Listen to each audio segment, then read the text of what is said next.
This is the 20th season of Bass Talk Live. BTL is presented by Bass Cat Boats, Strike King Lures, Aftco, Pro Guide Batteries, Spro, Gamakatsu, The Bass Tank, Denali Rods, Beatdown Outdoors, and Sunline. BTL coming at you. All right, we're doing a breaking news live here. Now, I typically don't do this. It is day one of practice for the Bassmaster Elite Series on the St. Lawrence River. And typically during practice, you don't want to mess with the guys, especially when they only have 2 days of practice, which they do. But about an hour ago, Kyle Patrick, who's in the top 20 in the Bassmaster Angler of the Year standings, posted on Instagram a smallmouth bass that was just 5 ounces off the New York state record. We just had the largemouth state record holder for the New York on 3 weeks ago when we were up in New York, a 12-pound, 13-ounce, or 1236 out of It's got one of those mats. There's a guy that makes them, but it doesn't. Out of Cayuga. And then Kyle's also at a mandatory meeting. We're going to do a quick little 5-minute video with him. Kyle, congratulations on one hell of a catch. Oh, man. It's funny. I said smallmouth snatcher, but I'm actually not. Like, I'm typically not a smallmouth guy. Like, I don't get me wrong. I like catching smallmouth and it's fun, but it's not like my strength. My strength's largemouth. And haven't spent that much time on the St. Lawrence River, but I've been learning it every time I come here, like once or twice a year. I kind of learn it a little bit better, and this was just a fortunate situation. You know what I mean? It wasn't like I was on them that good, but I just happened to pull up on a spot and I saw this. It looked like a person on my live scope, Matt. Like it was so big. And when you first get to a body of water and like you're not really accustomed to how big the fish are on your live scope. I was like, you know what? I'm gonna throw at this. It looks like it could be a good one. I threw it.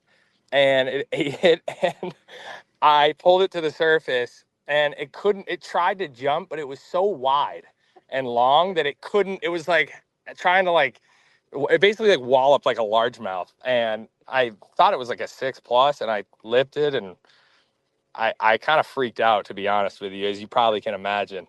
It was, dude, I don't know. I can't really explain it. Like, it was so big, you're kind of like, is it real type situation, Did this thing fight like crazy? Did it? Dude, you no. said it kind of came in, or it didn't really. It fought pretty hard, but dude, it was so big, like it couldn't really fight.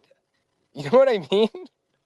It was like, it kind of like, it didn't really fight like you'd think it would. Like a 5 or 6 pounder would fight way harder than this one, because I just don't think it had it was just too wide. Did you get any dimensions on it? A length, a girth, anything? Dude, honestly, I took a bunch of pictures. I called Wesley. Wesley Gore was out maybe like a mile away from me. So I called him and he ran in and he was like, Kyle, don't lie to me, dude. He was like, dude, I said, open the well. And I opened it, and like from right here. So we opened it. I'm about to do fizzing lessons, so I have 2 smallmouth in there right now. But this entire space was just him. He did not fit in the live well. Like, I had to scooch him back and then pick him up by obviously holding him like this. And It almost hit both of these with his body. Both of the Phoenix live wells, if his dorsal was out, he would have hit that and his belly would have been on that. Wow. It was a freak of nature, truly. And wow. It was in the first hour of me being on this body of water. So I was like, okay, welcome to the St. Lawrence River. We're not going to get into any details. We can do that after on what you caught him on, kind of the area that you caught him on. Like I said, this is day one of practice. I do want to touch before I let you know. I know that you're headed. So Barb Elliott. Right There's Barb right there. So I'm going to show this because through the open. So we just were at Lake St. Clair. Barb Elliott, big with bass, big on fizzing and smallmouth. If you look at what I'm holding up on the screen, there's Barb's best fizz kit right there. All the anglers have this. Come on.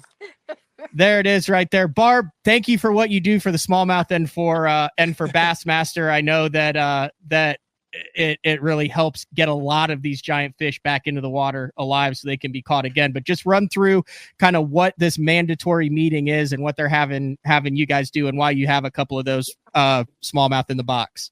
Yeah, so basically fizzing fish is from obviously my time in New York, especially these smallmouth, you're catching them out of 30, 40, 50, sometimes deeper. And that gas, correct me if I'm wrong, Barb, but the gas builds up in there. It expands when you bring them up, similar to like, why when you're diving, exactly, you need to come up really slowly, but we're obviously reeling them faster up to the surface, and they, swim up and sometimes jump. But there is a lot of different tricks to effectively fizzing smallmouth that the average guy may not know, and Barb obviously is an expert at it. So they have all the rookies every year when we come to the St. Lawrence do mandatory. So I'm sure she obviously knows who has come today, or I think tomorrow you're in Waddington. So you can basically pick your day. And regular people can come too. Yeah, anyone can come. So she's in Cape Vincent today, I think till 5, and then Waddington tomorrow until 5. And it's just good. Like if you're gonna catch deep smallmouth on the St. Lawrence or anywhere really, even largemouth, it's something that you just need to check, because a lot of people like put like weights on them, but that really doesn't fix the problem, and then you're gonna release it later. And if it doesn't die in your well, it's gonna die. So. And up here, in the St. Lawrence, it doesn't matter how deep you fish.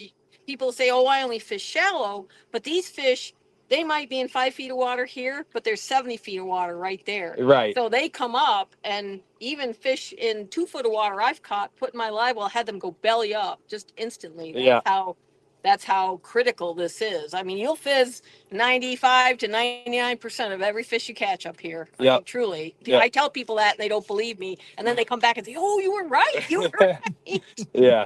So like I somewhat know how to fizz, Matt, but I'm just not like, first of all, it's mandatory, but I would have come regardless, because it's always good to just get a refresher on like the little details of fizzing. I'm going to be an expert after this. This is the only sport where needles and pill bottles are encouraged. Because I'm holding it up right there. There's a couple of the needles in the pill bottle. I was holding up the whole fizz kit, but the famous Barb's best fizz kit. So great job that the Bassmaster is doing. Yeah, I know it is. It's awesome. But no, I'll let you get back to it, Kyle. I know, like I said, 2 days of practice. Now, the good thing is there's like 9 rookies, and all of you guys are pretty much locked into the Bassmaster Classic for the upcoming season. All 9 in the top 30. I think Ben's like in 30th, and he's the lowest rookie out of the 9 incoming rookies, which is absolutely insane. But little bit of money you can make kind of moving up. A great way to end a great year. And by God, you caught an 8-pound freaking. Hey, look, I said it. I said it to Wesley. I said, dude, honestly, that completes the season for me. I'm going to just grind to try to make 10 grand, maybe try to win, right? But I'm, like Ronnie said, I'm kind of in a unique position because, I can't really win Rookie of the Year. I mean, crazy stuff would have to happen, right? I can't really win AOY, and the furthest I can fall is to 29th if I zero. So, wow. I'm just enjoying the ride and excited to try to just learn this fishery a little better. Oh, he got a call. Someone called him to say, "Did you really catch an 8-pound smallmouth?" I forgot to tell him to put his phone in standby. You there? Yep, I got you. Yeah, I was just saying, like, I'm just excited for the ride and trying to learn this fishery better in a tournament situation, because obviously you learn fishery so much better when there's like that tournament pressure, because you just, for me at least. So I'm just happy, and it's no problem to take some time out to talk to the, the legendary Matt Pangrack. Yeah, there you go. All right. I said 5 minutes. It's 10 minutes. Go get your education from Barb, get back on the water, and maybe you can put together a 45-pound bag of smallmouth today. I did have 20. By the way, just for the record, in the first hour and 45 minutes, I'm here. I have 29:30. How many? Okay, I'll leave you on this question. How many 100-pound bags this year? 2. All right, there you go. Yep. Thank you, sir. Thank you for what you do for the fisheries, Barb, as well. Oh, thank you. See you, Matt. See ya. All right, there it is. Kyle Patrick, the one and only. I would say he's jacked up, but he's always jacked up. So just a little 10-minute breaking news, BTL. Back to regularly scheduled programming tomorrow at 8:30 in the morning. But one of the cool things with having the studio in the house is you can kind of jump on and talk with that Kyle. Good dude. Had him in studio before. Actually have I got a signed 20 on the wall there from Kyle Patrick when he was here this winter. But 8-pound smallie, man, you don't see that very often. So, all right, we will talk to everybody tomorrow. Thanks for jumping on for this little segment. And thanks to Kyle again for jumping on from upstate New York, where a slugfest is about to go down this weekend. Later.